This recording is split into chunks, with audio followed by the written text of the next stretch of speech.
The doors of the Cortes Gerais swing open, and the Conselho have finally reached a consensus. Overwhelmingly, they have voted for peace. For now, the Portuguese-Castilian frontier remains peaceful. How's it, everyone? Welcome back to episode 8 of our Portugal campaign. We left off last time with a very crucial decision, a decision that was actually handed over to yourselves, my esteemed council, to decide. The question was, do we make use of this casus belli and declare war against Castile? Now, I have to be honest, I haven't fully counted the votes simply because I realised that I don't quite have enough time to let the full vote run its course, then record, then edit, and then get the video ready for Wednesday. So I've taken the current consensus, which is overwhelmingly for peace, and fingers crossed the consensus remains that way, in which case this episode is valid. If for whatever reason over the weekend there's a load of votes and it swings it the other way, well then you won't hear any of this and I'll have to load back a previous save and change course and go towards war. But fingers crossed, all things considered, we have decided to remain peaceful. Now, I do think that is the right call, and I'm thankful that everyone chose that path because, to be quite honest, I'm not 100% certain if we would have been able to beat them in a face-off. I would have given it my very best go, and I like to back myself that I probably could have beaten them, but realistically, I think it would have been really tough going, particularly as we eliminated most of our forts a few episodes ago. So, what we're going to be doing today is we're going to be focusing on strengthening Portugal with a view to projecting out, starting to hopefully settle maybe one or both of these clusters of islands near our shores.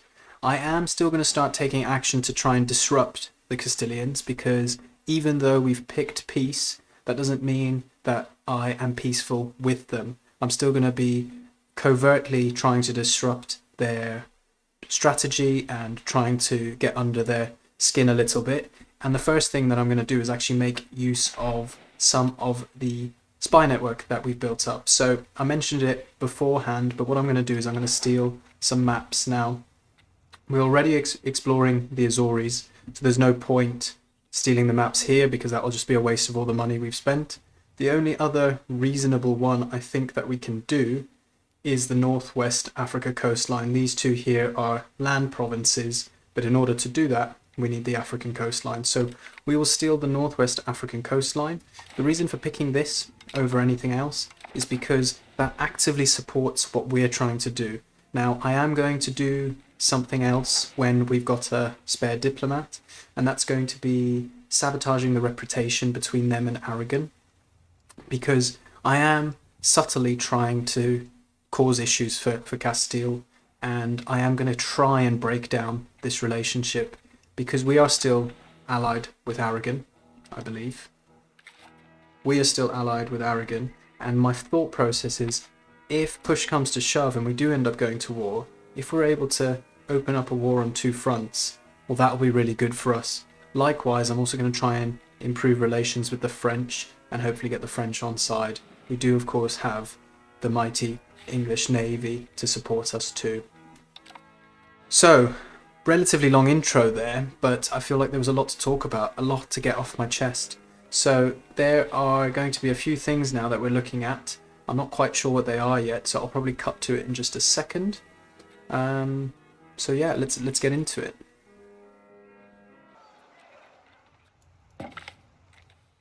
Oh my god. Pedro's going insane again. I'm sure we had this earlier, so I'm not going to read it, but basically it's just a temporary reduction in his ability, and we lose 7 stability yet again. He's 44, we can start to see some wrinkles on his face, so he's getting on a little bit. He's almost in line for his 3rd ruler trait in 12 years, so we're kind of just having to deal with a man whose grasp on reality is somewhat poor. We will pick military yet again, so it just reduces it by 30 and everything else by 10. But military is the least important of the 3.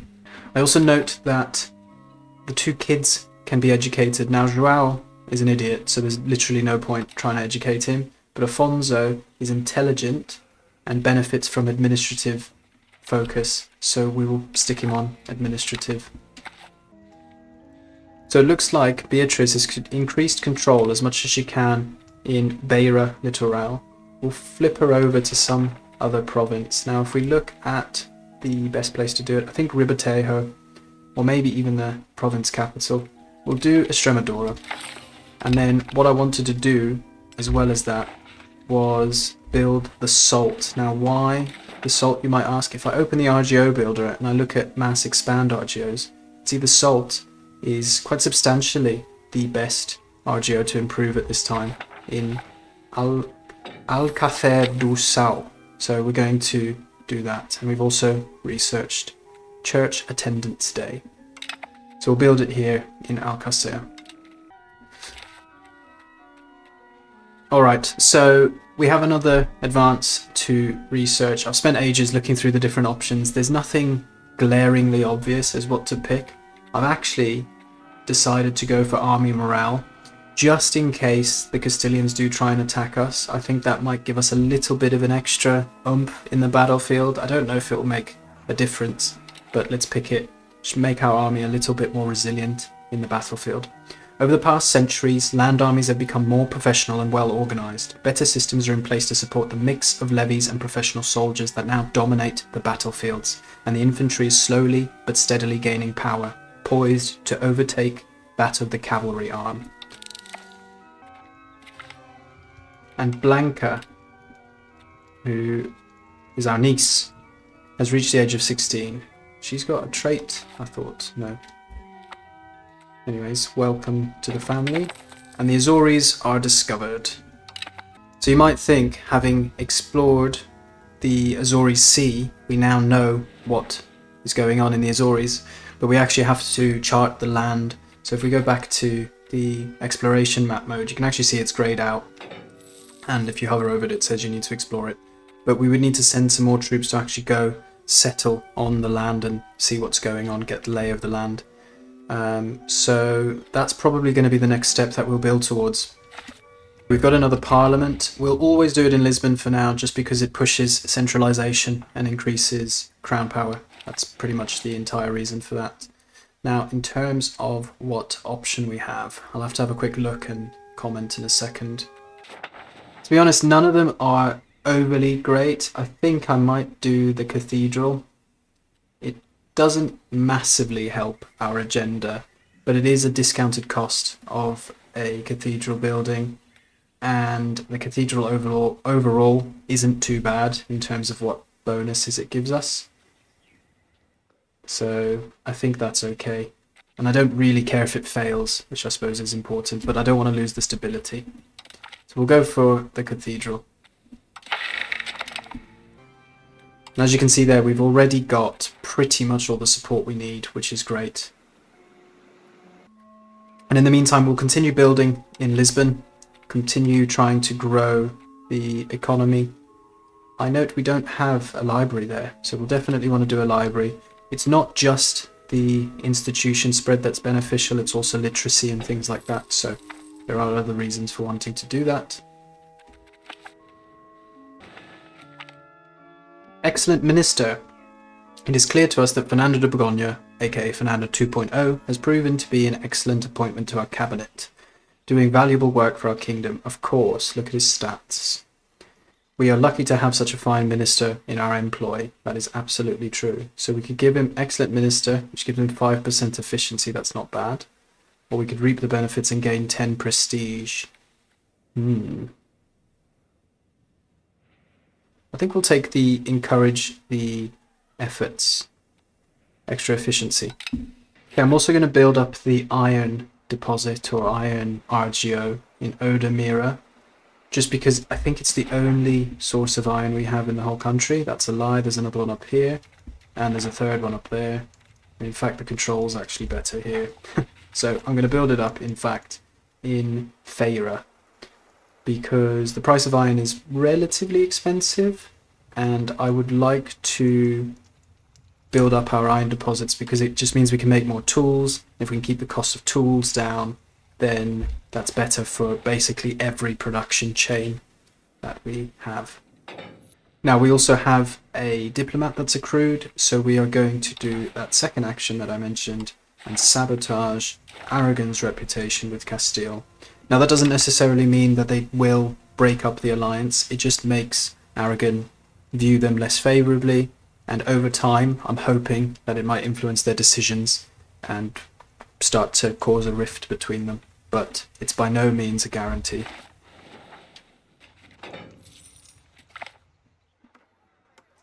Parliamentary traditions. One of the more difficult things about being a parliamentarian has less to do with the debates in Lisboa, but more with how to sell the debates and compromises to the people back home. Still, a local Cortes Gerais member will often have an easier time explaining a new tax than would a collector sent by the central government in less representative systems. It seems that the Cortes Gerais, I really struggle with that phrase, members in general, and the ones from the Seia, where's Seia? It's sort of in the middle, in particular, have become so adept at defending policies that we have seen a resulting rise in support of the central government as a whole. Fantastic, they finally understand us, and that pushes us up to 58. We'll build a library in Porto as well. This is for the institution growth, because it will support institution growth over time. We are kind of trying to gun it so that we can get it quicker than the Castilians. You can see Aragon's getting it, Castile is getting it throughout, but we are quicker. So let's beat them to it. Now, the expectations of Lisboa. The Cortes Gerais members of Lisboa are surprisingly receptive of our proposal in the parliamentary debate. It appears that the university in Lisboa is convinced that it will be involved in the counting and measuring that the current proposal entails, and scholars are delighted by the opportunity to take part in the gathering of new raw data regarding our country. Okay, 5 support. Wow, we've ended up massively clearing it with loads of support. I wonder if before it passes, is there any merit to maybe changing one of the laws? I don't know if I have enough time now. 5 days. Okay, yeah, so what we're gonna God damn it, I missed the timing. Bollocks. I was gonna try and remove a law. We've researched medieval military, so we'll have to pick something else now, and we've got the same question about what that will be. I'm thinking maybe peasant levies. A peasant levy is formed by commoners summoned for military service by their lord. The men are meant to bring their own equipment to battle, so the quality of newly created units can vary greatly. Now, they're not particularly good, but they're much better than the starting levies you have. So again, it's just a way of trying to reinforce against the Castilians, because I wouldn't be surprised if they come at us at some point. Although their relationship with us isn't too bad. They do actually still quite like us, even though I despise them. Alright, I'm going to spend the majority of our money on a chancery. Now this is a building that you can only build in your capital. However, you can see it's actually really, really good. Extra literacy, but most important is this extra cabinet efficiency. So we're going to use the majority of our money to buy this. Relations improved. We have found common ground with our Castilian neighbours in the fact that we share the Catholic faith. Our relations have improved and our two nations now look to the future as one. Okay, I'm not sure about that. We're going to build another library, this time in Evora, and one more in Faro. I'll do another one in Coimbra. That was actually a bad play, I forgot that they were building already in there. But no matter, when this is done, they will build the library. Treating guilds right. It is no secret that guilds grow most when helped by the state, be it through funding, exclusivity deals, or special privileges. Their organizations greatly benefit from state aid and in turn help command the economy in favor of the nation. Today, several guilds are fighting for state support in the vicinity of Coimbra. We have various guilds to choose from, but only the resources to privilege one of them. Each one comes with a set of benefits. We best choose whichever suits our overall national interest. Okay, now what should we pick? We could pick the Millers Guild, 2.5 stability, could get 45 iron, that's not bad. Or we could get trade advantage in the Lisbon market, which we already are the dominant partner. Or finally, prestige. I think stability is probably the play here. So we'll go for that. I'm trying to build up the stability. I explained it in a previous episode, but when embracing an institution, you can see that there's a cost both of gold and of stability, and it scales down depending on how much your nation has been exposed to that institution. But obviously if we're trying to get there quickly, then it's going to be a higher cost. And Joanna is 16. Joanna is really good. 98, 95, 74. It would cost 20 legitimacy for a cabinet right. It's probably not worth it at this stage, but it could be worth keeping an eye on her. I might pin her actually. And we'll build the final 2 libraries in Viseu and... oh, we actually can't afford it in Vienna. Why is that? Books are getting expensive and masonry is getting expensive, so next thing we're going to focus on is reducing the cost of books and reducing the cost of masonry. Gosh. Our army's elan strikes fear into the enemy. Our policy of choosing the offensive over the defensive has led to tales about the elan of armies. 20 prestige. And we'll also build a... oh, actually, before I do that... yeah, we'll also build a mason in Lisbon. I was just checking that I hadn't already stacked too many buildings. We'll pick Navy morale, because I want to make sure that our Navy's strong. Advancement made in the field of sailing in recent decades have increased the expertise and confidence of our sailors, allowing them to navigate with confidence in coastal waters. We'll improve relations with the French, just to try and get a strong ally, mainland European ally, who can fight the Castilians should anything happen. But to be honest, I think I'm overthinking it because they are friendly with us. Although they do desire some of our land, so we do have to be a bit careful. I'm going to send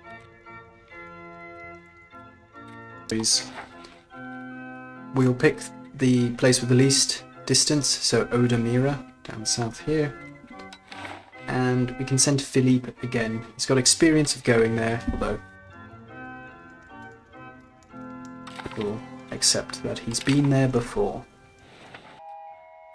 Going to keep building up the capital as well, so we'll build some tools because it's good profit and high production efficiency. Also one of the reasons why I improved the iron. And maybe something else as well. Maybe paper, to keep the cost of books down. Nobility ally with foreign power. So, the nobility often prove unruly subjects of the king, seeking to resist any infringement on their autonomy and seizing any opportunity to strengthen their position. This often includes making common cause with foreign powers. Recently, several key figures appear to have struck an agreement with Castile to advocate a pro-Castilian course of action in return for certain favours and promises. While not exactly treason, this behaviour is clearly detrimental to our interests. However, reining them in is likely to prove no easy matter. So they will pay for their treachery, or we'll deal with them later. They'll pay for their treachery. We'll also increase the Carpenters Guild in Santarém, because we've already got one there. Interestingly, it looks like the Lisboa market is actually now worth more than the Sevilla market. We're just obviously doing the right thing. And we have headed off to discover the Azores. And Castile have discovered our agent. Although we managed to get quite a lot of use out of him, so I don't think their counter-espionage is very good. Aragon have asked for food access. Sure. Oh, what the hell's going on here? There is something going on. I think there's a civil war. Yeah, there's a civil war. So the Castilian nobles have rebelled, and the Aragonese have jumped to their defense, unfortunately. Well, this is an interesting turn of events.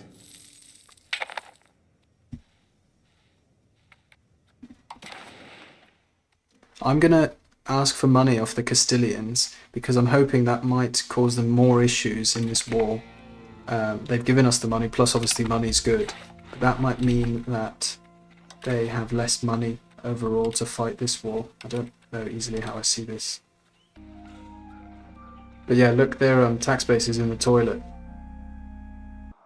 I don't think it's going to be enough just looking at this because the numbers are overwhelmingly high. But who knows? Also, using their money, I'm going to build some infrastructure in our cities. Build a Distillers Guild in Porto, a Carpenters Guild in Vienna, a Spinners Guild in Evora. We've researched medieval sailing, so let's pick another research. Maybe a Mediterranean galley.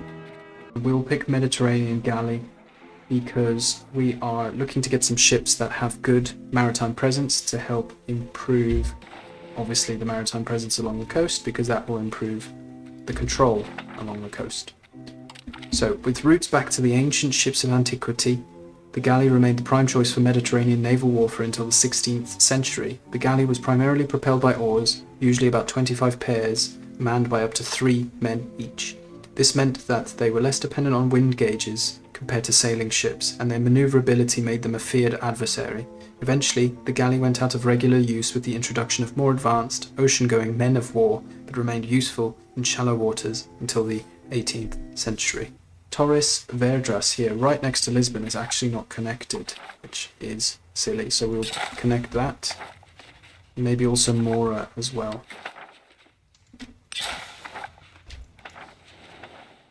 Oh god, the Mora one was really expensive. I think I might have made a bit of a boo-boo there. This one was only 30 ducats, but I think this was 75 or something. These guys are really going at it. I do think the Castilians are going to come out on top overall in the end, just by looking at this. But they have given them a bit of a run for their money. I'm going to build a couple more marketplaces, I think, to get some more trade capacity. So one in Evora, one in Coimbra. Yeah, so it looks like the nobles are completely wiped out now, unfortunately. So the civil war is practically over, although they still do own large swathes of territory. I quite like the look of expand mining operations because we can get more workers in the iron mines in Feira. Stone mines don't matter too much, I don't think, but more iron mines, and we can expand mining buildings for cheaper. So let's go for that.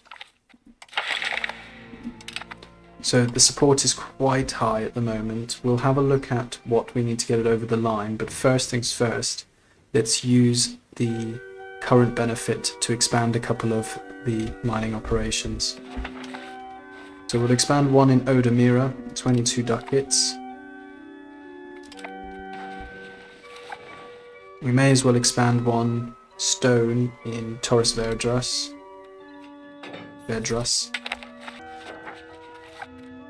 And we'll do the iron in Feira as well. And then that will probably be it by way of expansion of the mining industry. Parliamentary traditions. Now, we've read this before, but basically it's a 10% push in the support. So we'll take it. Fantastic. You can probably commit to something. Actually, there's plenty of time. We'll leave it for now and see if we get over through events. I reckon we start building another spy network in Castile. If you can believe it, the war is still going on, although I'm not quite sure how because they've got no troops, but it's just taking them so long to convert or capture these areas.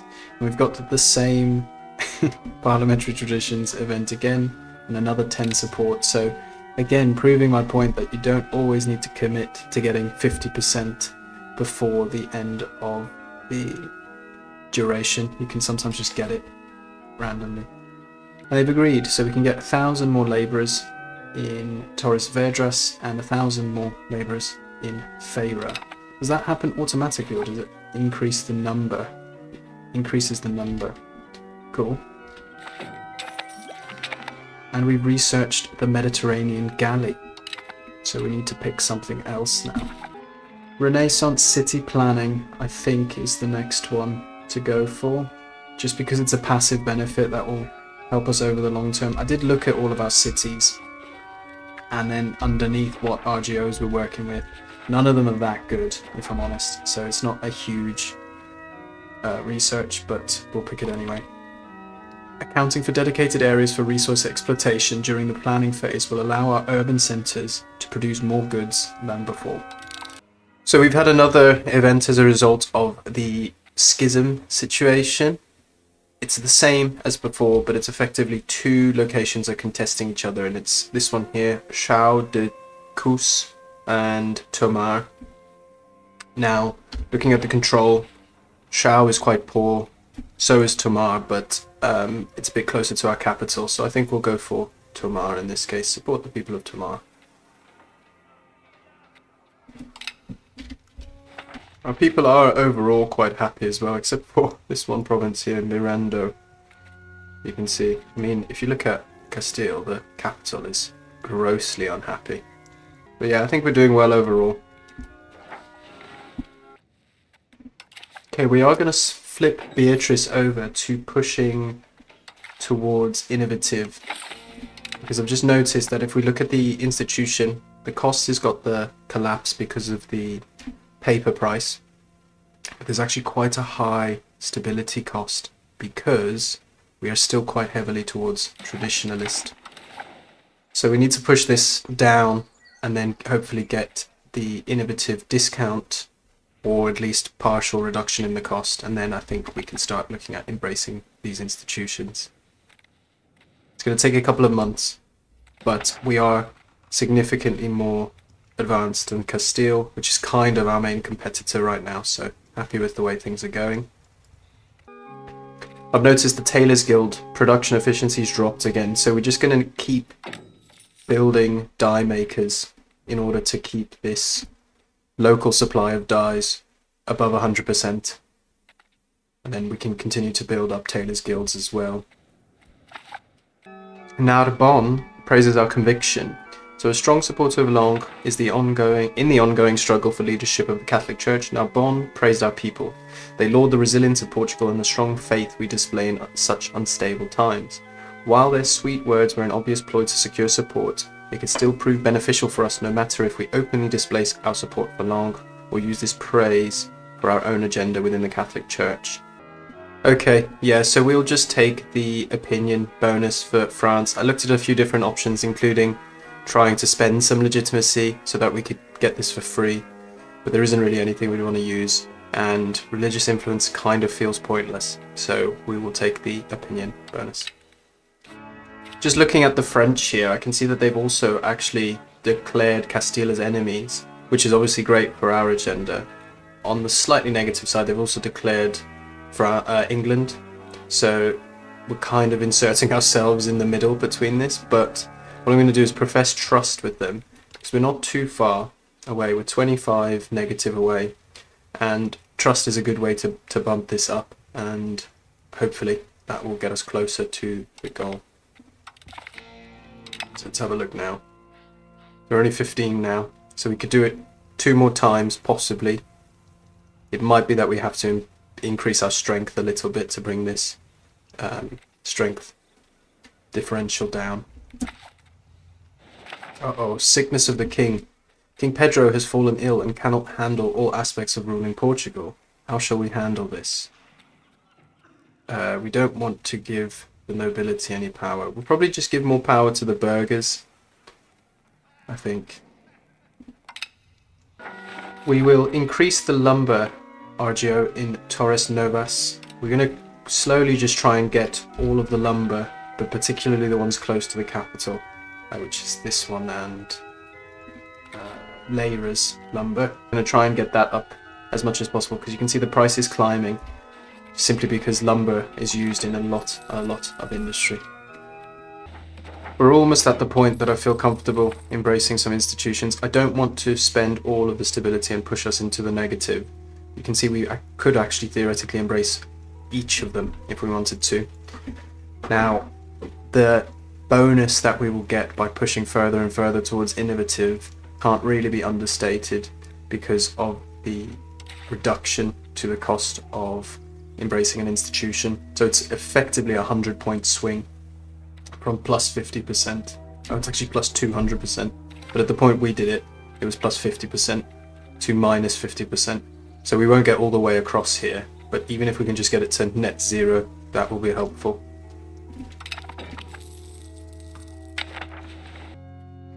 We'll increase the horses in Mora. What is going on here? What is this line of ships? But you know what? I bet it's settlers or explorers heading off somewhere. Bloody hell. They are very quick, these bloody Castilians.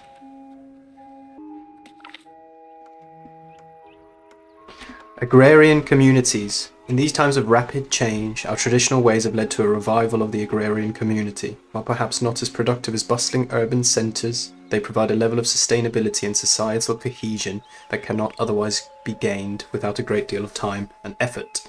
Perhaps we ought to encourage this revival to further reap the benefits of our traditionalist economics. Absolutely no way. We're going to take a little bit of stability and we're going to push towards capital economy and individualism.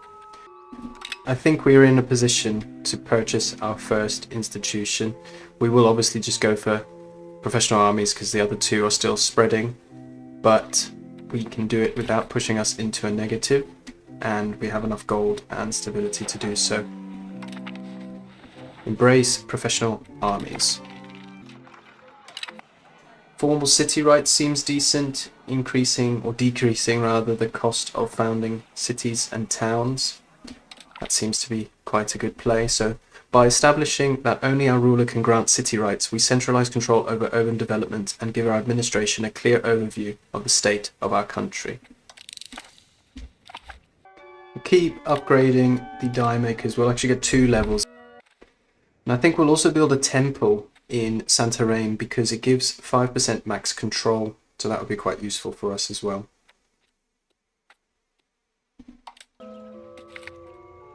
Glory for the de Borgogne. Scholars have discovered ancient documents tracing the heritage of the Borgogne dynasty back to Julius Caesar himself. This must be used to our advantage. So for legitimacy we've got 100, so we don't need to do that. We can get the prestige, that's easy enough, that's great. Oh god! He's dead. He's died at the age of 53. His late most valuable. He died while the navy was in the Bay of Setúbal. No doubt he is now already making valuable contacts in the afterlife. Well, that's quite sad.